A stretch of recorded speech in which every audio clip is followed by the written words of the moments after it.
नमस्कार विद्यार्थी मित्रांनो, मी मीरा गोपाळे स्वागत करते तुमचं जय हिंद पाठशाला या यूट्यूब चॅनलमध्ये।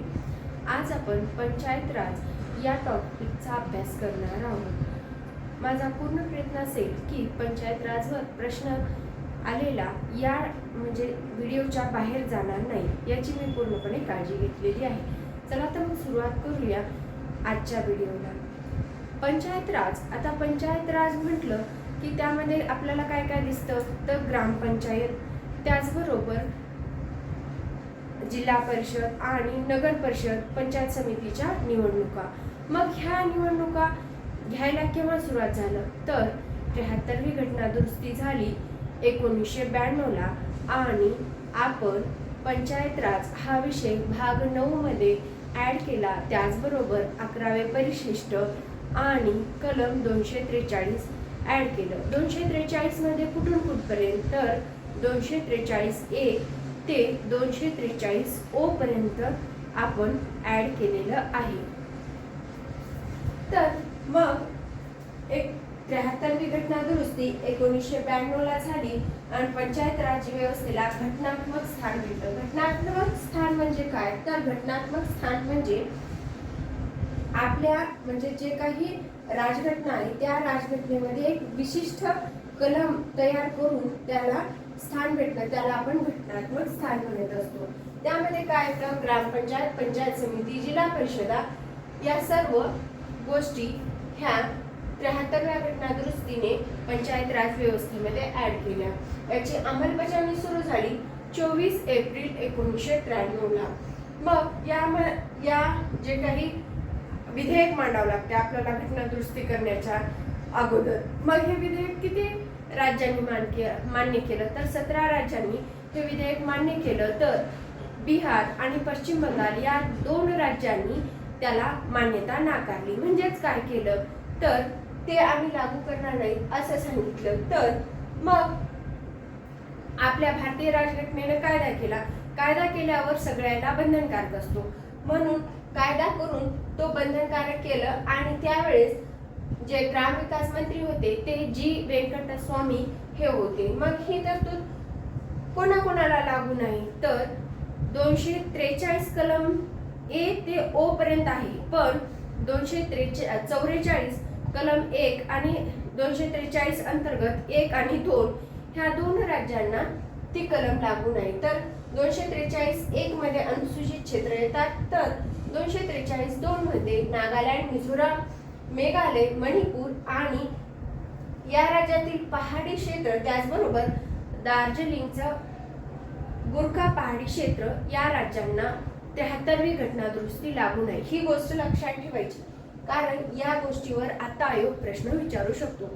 आपल्याला 14 तारखेला परीक्षा द्यायची आहे, त्यामुळं ह्या सर्व गोष्टी पाठच करणं गरजेचं आहे, कारण यातून 1 मार्क तुमचा पक्का होणार आहे। कारण पंचायत राजवर 1 ते 2 मार्क हे नक्कीच विचारले जातात आपल्या कंबाईन ग्रुप बी च्या पेपरला। मग यामध्ये कुठली कलमे आहेत, जसं की मी सुरुवातीला सांगितलं भाग 9 ऍड केला, ज्यामध्ये पंचायत राज टाकलं आणि 90 परिशिष्ट ऍड केले।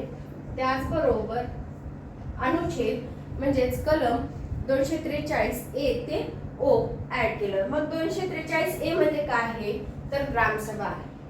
हे ए ते ओ पर्यंत पाठ करायचं, कारण यावर जोड्या लावा हे आयोग नेहमीच विचारत असतं। ए मध्ये ग्रामसभा, बी मध्ये स्थापना, सी मध्ये रचना, डी मध्ये आरक्षण, त्यानंतर ई मध्ये कालावधी, एफ मध्ये पात्रता आणि जी मध्ये अधिकार व जबाबदाऱ्या। लक्षात आलं?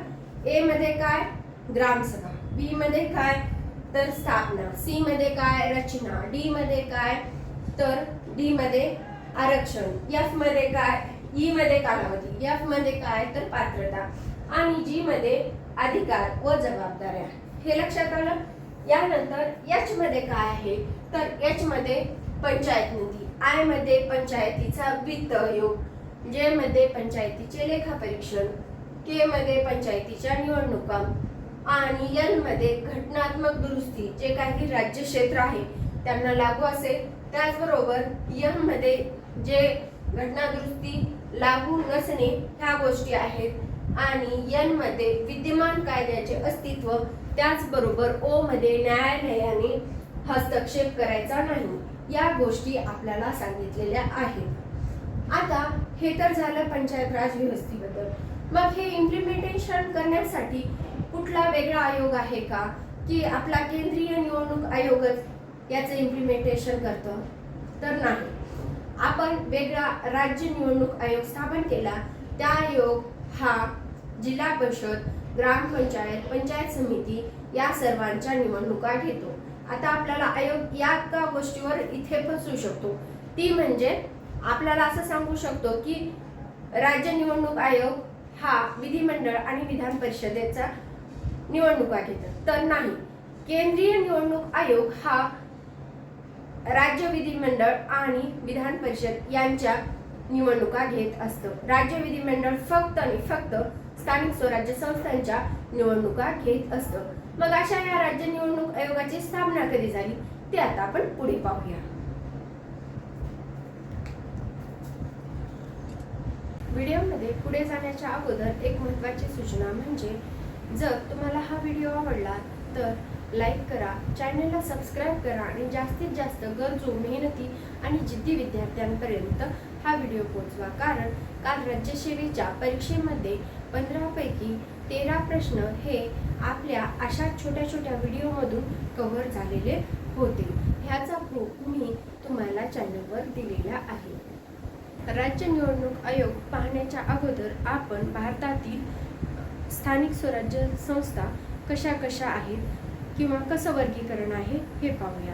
आता भारतीय स्थानिक स्वराज्य संस्था ह्या 2 विभागात विभागल्या जातात, ज्यामध्ये आपण सांगू शकतो ग्रामीण तसेच शहरी विभाग। मग ग्रामीण भागामध्ये त्यांना 3 स्तरामध्ये विभागलेला आहे। सर्वात खालचा स्तर म्हणजे ग्रामपंचायत, मधला स्तर म्हणजे पंचायत राज आणि सगळ्यात वरचा स्तर म्हणजे जिल्हा परिषद। मग या सर्वांना मिळून आपण पंचायत राज म्हणत असतो। मग हे पंचायत राज नाव कुणी दिलं, तर हे पंचायत राज नाव आपल्या देशाचे माजी पंतप्रधान जवाहरलाल नेहरू यांनी हे नाव दिलेलं आहे। कुणी दिलंय, तर जवाहरलाल नेहरू।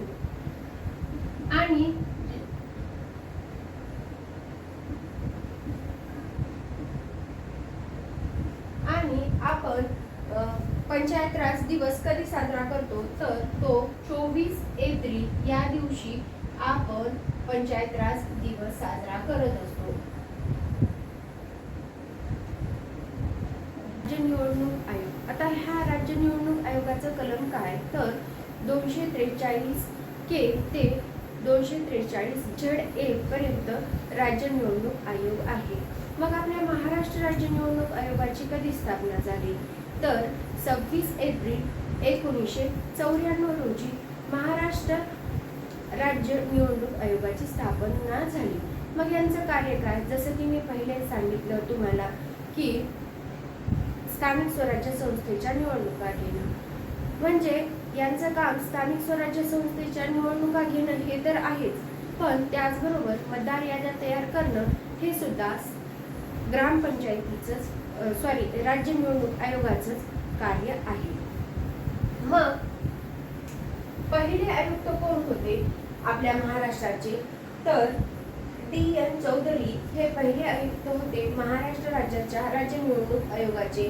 तर दिनेश वाघमारे हे सध्याचे आयुक्त आहेत, जे की आपल्या महाराष्ट्र राज्य निवडणूक आयोगाचे आहेत। मग आपल्या महाराष्ट्र राज्य निवडणूक आयोगाचे आपण आयुक्त पाहिले, सध्याचे आयुक्त पाहिले, पहिले आयुक्त पाहिले।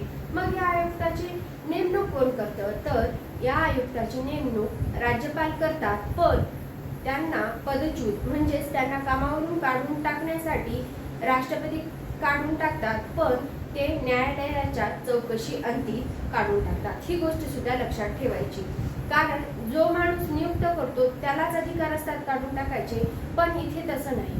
इथे राज्यपाल जरी राज्य निवडणूक आयुक्ताला नियुक्त करत असेल तरीही राज्यपालाला तो अधिकार नाही, त्यामुळं ही गोष्ट लक्षात ठेवायची। यानंतर आपण समित्या पाहूया। आता पंचायत राज व्यवस्थेसाठी आपण स्थापन केलेल्या विविध समित्या पाहूया. 1957 ला आपण बलवंतराय मेहता समिती स्थापन केली, तर 1960 ला FV कृष्णामाचारी समिती स्थापन केली. त्याचबरोबर 1960 ला आपण दुसरी एक समिती स्थापन केली होती, तिचं नाव होतं वसंतराव नाईक समिती. त्यानंतर 1966 ला आपण तखमल जैन समिती स्थापन केली होती पंचायत राज विषयी. त्यानंतर 1970 ला लन बोंगिरवार ही समिती आपण स्थापन केली होती. त्यानंतर 1977 ला अशोकराव मेहता ही समिती स्थापन केली, तर 1980 ला बाबूराव काळे समिती स्थापन केली. 1984 ला परत आपण दोन समित्या स्थापन केल्या, ज्यामध्ये PV पाटील समिती आणि हनुमंतराय समिती अशा दोन विविध समित्या होत्या. त्यानंतर 1985 ला GVKR राव ही समिती स्थापन केली, तर 86 ला LM सिंघवी ही समिती स्थापन केली. तर 88 ला परत आपण दोन समित्या स्थापन केल्या, एक थंगमा समिती आणि दुसरी गाडगीळ समिती. आणि सगळ्यात शेवटी 1996 ला आपण भूषण गगराणी समिती ही पंचायत राज व्यवस्थेसाठी सुरू केलेली होती. मग हे तर झालं पंचायत राज व्यवस्थेबद्दल मी सर्व सांगितलं. पण शहरी भागामध्ये कुठले कुठले स्तर असतात, तर नगरपालिका, त्यानंतर महानगरपालिका. नगरपालिकाची जेव्हा लोकसंख्या वाढते तेव्हा ती महानगरपालिकेमध्ये कन्वर्ट होत असते. नगरपालिकेचे दोन प्रकार पडतात, एक नगर पंचायत आणि दुसरी नगर परिषद. मग आपल्या महाराष्ट्रामध्ये जिल्हा परिषदा किती आहेत, तर आपल्या महाराष्ट्रामध्ये जिल्हा परिषदा ह्या 34 आहेत. जिल्हा परिषद किती आहेत, तर त्या आहेत 34. आणि जरी आपल्याकडे जिल्हे 36 असले तरी जिल्हा परिषदा 34 आहेत, कारण मुंबई शहर आणि मुंबई उपनगर या दोन जिल्ह्याला जिल्हा परिषदा नाहीत.